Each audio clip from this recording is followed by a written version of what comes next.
بسم الله والصلاة والسلام على رسول الله صلى الله عليه وسلم. waxaanu markaan ka hadli doonaa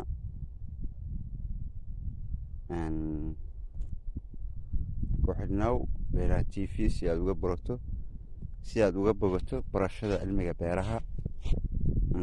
markaa iminkana waxaanu ka hadli doonaa weedka ama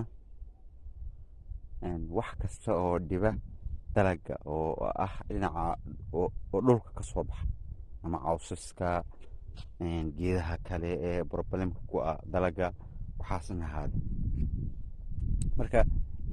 markaan halkaa marayno waxaanu eegi doonaa markaa weedkan muxuu problema ama dhiba u geystaa dalaga. sidaa ujeedin marka meeshan waxaa ku yaalla waa dalaga yaanyada oo localka ama local varieties-ka.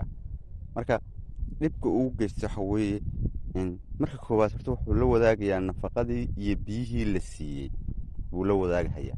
marka labaad wuxuu yahay waa hoos ama wuxuu u haynayaa cudurrada.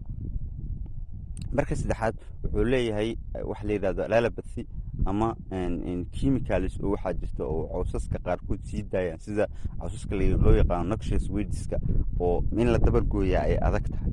marka waxay ku sameeyaan kii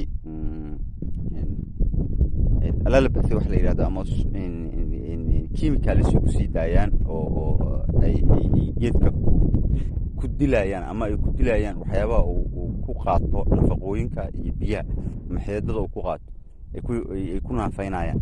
marka sidaa daraaddeed haddii aan laga falin ama aan laga buufinin waxay noqonaysaa inuu geedkii kaa dhinto ama uusan waxba kuu soo saarin.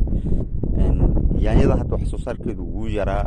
sababta uu yaraana waxaa waaye waa weedkaas ama cawskaas ku yaallay darteed wey. marka xilligii aad waraabi lahayd ka hor inaad waraabisidii noqoni. haddii aad marka xilli ku waraabinaysay waxaa problema kaaga imaanaya ama dhibaataa kaaga imaanayso maadaama lala isticmaalayo waxyaabihii aad ugu tala gashay ayada. marka horta dhibka ugu waaweyn oo leeyahay kaas weeye. waxaa waaye inta badanna laguma baraarugsana oo weedku inuu dhib leeyahay laguma baraarugsana.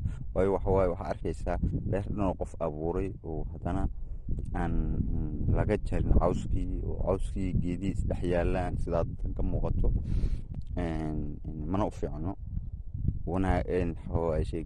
dalag uma fiicno, productgiisa uma fiicno. haddii dalag u fiicna macnaha productgiisana uma fiicnay ay ka dhiganta. marka wax soo saarkaagii hadhowgii dhaqaalihii kaa galay xataa kaagama soo laabanayo. waxawaaye problema kugu noqonaysa because meeshan waxaa galay fal, waxaa galay dadkii abuuraya lacag bay ka qaateen, shaqaalaa galay, waxaa la geliyey buufisaa la geliyey wax walba.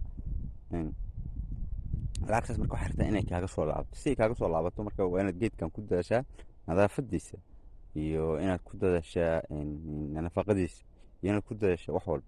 marka si aad ugu dadaasho marka oo wixii aad siisay loola qaybsanin waa inaad weedkana ka habaysaa. weedka marka maxaa loo yaqaan weed waxaa loo yaqaanaa wax kasta oo aada u baahnayn markaas adiga waa weed. wax kastooda xilligaas meesha aad adigu aad wax ku abuuranaysa uga baahnayn waxaa loo yaqaanaa weed. marka intaasaan kusoo gabagabeyneynaa. asalaamu calaykum waraxmatullaahi wabarakaatu.